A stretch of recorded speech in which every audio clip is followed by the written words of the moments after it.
like the name. I love the name Jashn-e-Deccan, and it's first time for me in Deccan. Only thing I have had, I know about Deccan, or the memory that it comes up is the Deccani paintings and the history and the Hyderabad and all that. So I'm very happy to be part of this festival, and it's happening the first time. So I really congratulate the whole team, and I have a feeling that it'll go a long way. Well, I grew up in a background, in a family with a lot of exposure to art, fine arts, performing arts, literature, cinema, and of course Indian classical music, dance. So, because both my parents are into art, they are ardent listeners, lovers of Indian classical music. My mother was a dancer, my father is a senior writer and a filmmaker. So I very naturally got exposed to a lot of art. So it's been very natural for me to get into something like Drupad. After I moved out of Ahmedabad, I went to study in a Krishnamurti Foundation school in Bangalore, and I was a residential student there. I finished my +2 there. What the philosophy demands is he talks about self-inquiry, which you do, and nurturing the self-inquiry from a young age. And that is why the education. And what was nice about these schools was that they're the most beautiful surroundings, So that was one thing that I always carry in my mind, that the school gave me a lot of memories full of nature. And then after my +2, I took 1 year gap, 1 year off. And in that year is when I happened to find my Ustad Sahab, Ustad Zia Fariduddin Dagar Sahab. There was a major shift. I mean, I chose to not go to a college, not attend any conventional college, and went on to learn at the Gurukul in Bombay. Both the traditional Guru Shishya Parampara of education, and when Krishnamurti talks about moving away from fear, self-inquiry, self-study, no guru, no guidance.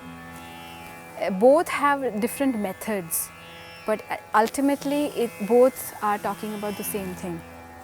My process was that I went to my Ustad to learn, and then I found that you are not actually here, you're not learning. What you do is, as a disciple, you make yourself ready to receive. You kind of prepare your vessel, and then sharing comes in.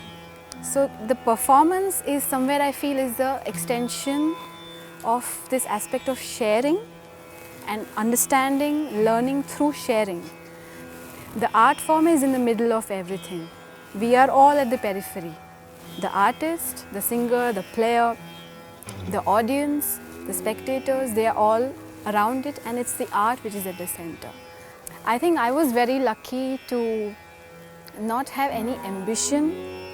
First of all, I was quite young when I went. I was 17, 18. So I went there to just learn the art. I had no ambition of performing. So that really solved my problem,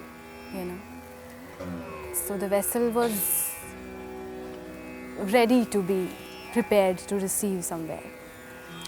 The routine is full of music. I mean, we begin our day, a student will begin a day with Karaj Sadhana, which is in the Brahma Samay, which is before the sun rises. So that was one of the most powerful exercises that you do for culturing your voice. So the Karaj Sadhana would start something like, say, between 3 o'clock to 4 o'clock. Would get up and, just without the lights on, would sit.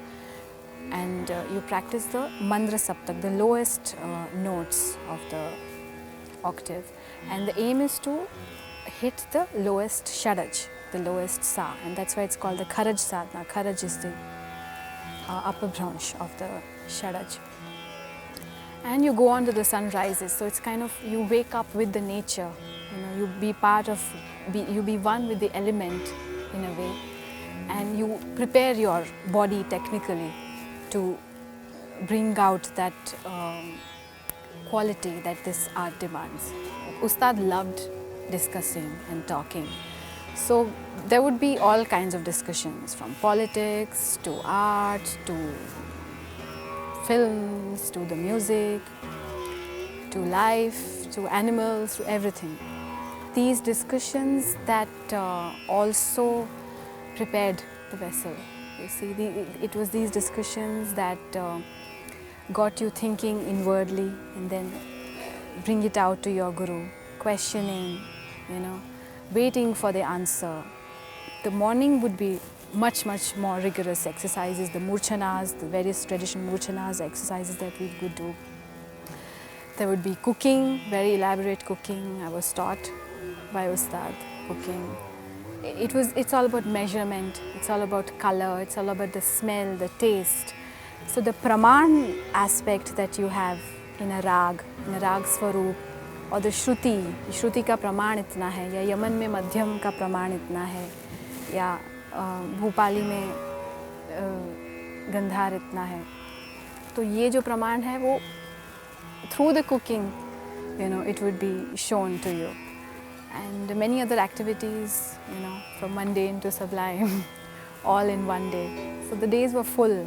There was traveling also involved. Ustad would travel around, so we would travel with him. Drupad was something that really matched my element, I had always been interested in details, in the sukshmata. For hours I used to study Indian miniature paintings, where there are a lot of details, there are small figures, your eyes kind of travel around that small little frame. So Drupad is something where you see that melody is not the emphasis. You don't spread the rag out, you dive deep into it. You look into the purity of sound, you look into the note and the finer note and the finest note. And that is a characteristic that somewhere differs from alap, even especially when you look at the bandish aspect, the composition. You have the set cycle of whatever, say 12 beats or 14 beat dhamar. And within that cycle, within that discipline, you break free. You kind of cross over and then you come back to the same beat. It is much more freer than the khayal style. There's a lot of emphasis towards melody in khayal. There must have been one at a point of time, because khayal has derived from Drupad. Drupad is the mother of almost all the art forms. But the difference I find is the melodic aspect. There's more interest towards the melody, and here you find the emphasis towards the purity of sound, the details. The poetic aspect is much more magnified, much more evident in khayal. In Drupad, the poetry comes much later, after an elaborate alap. So the alap is a very, very principal characteristic. It's the hallmark of especially the Dagarwani style of Drupad music. Drupad is a tradition, but is more of a culture, I feel. Because literally, if you see culture, the word comes from cultivating something. And it's a living tradition. It's thriving, it's alive. So it's more of a culture, I would feel. It has a language of its own. It has ethics of its own. It's a way of life.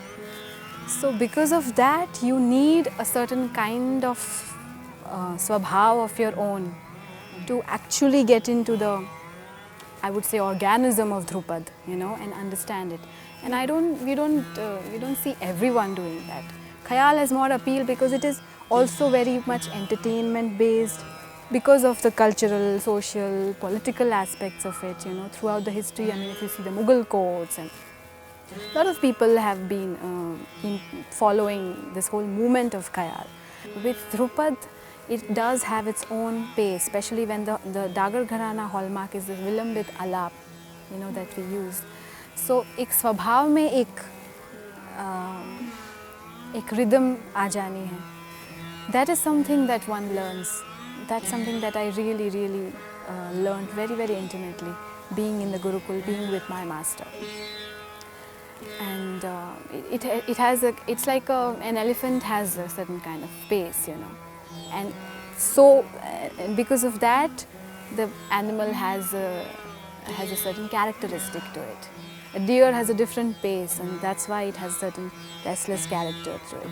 So it's like through the pace, through imbibing that pace, you learn the art form, you imbibe the art form within you naturally, and then you practice it. So it's not, there's no effort, it's very effortless.